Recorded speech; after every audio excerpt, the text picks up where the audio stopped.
Bonjour, ici Michel pour actualité-dvd.com et aujourd'hui je vous parle du film Gérontophilia de Bruce LaBruce, sorti en DVD chez TVA Film le 14 octobre 2014 et mettant en vedette Pierre-Gabriel Lajoie et Walter Borden.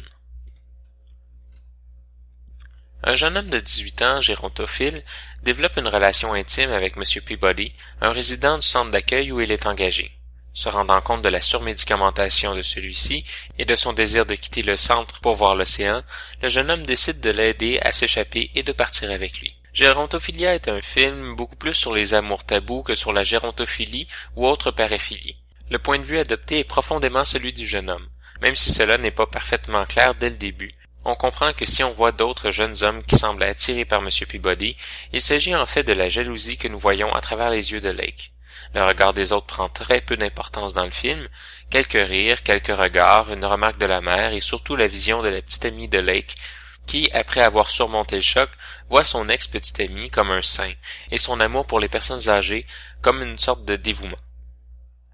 La petite amie en question se rend presque ridicule à force de vouloir voir un révolutionnaire chez Lake qui ne fait que vivre ce qu'il veut vivre. Mais rien de tout ça ne semble réellement troubler Lake, et de la même manière ne semble pas trop troubler le film, qui est somme toute assez tranquille. Bruce LaBruce réussit à nous faire voir le monde à travers les yeux du jeune Lake, et à mieux comprendre son point de vue sans tomber dans la psychologie profonde et troublée, ou dans les explications provenant de l'expérience qui ont mené vers une paraphilie. C'est là, on fait avec, et autant cela rend le personnage hermétique à toute interprétation, autant cela ouvre le film au spectateur qui peut simplement s'y laisser aller sans avoir à se poser toujours des questions ou à élucider le mystère de cette liaison étrange. Le film est présenté en format d'image 2.35 en version bilingue anglais et français stéréo 2.0 et 5.1 surround avec les sous-titres en anglais et français. Dans les suppléments, on retrouve des commentaires par Bruce LaBruce et des entrevues avec Pierre-Gabriel Lajoie et Bruce LaBruce. En conclusion, je dirais que ce qui est annoncé sur la pochette comme une comédie romantique sans tabou est un demi-mensonge. Bien qu'il y ait quelques rares moments comiques, il s'agit beaucoup plus d'un drame qui ne tombe cependant pas dans le pathétique.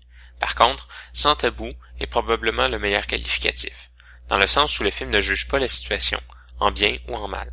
Elle l'expose tout simplement. Parce que d'afficher de manière provocante un tabou, c'est aussi participer à ce tabou. Ce que Bruce LaBruce nous dit, c'est simplement ce que l'on disait sur l'homosexualité il n'y a pas si longtemps. Ça existe, pensez-en ce que vous voulez, mais ça n'y changera rien. C'était Michel, je vous remercie et bon visionnement.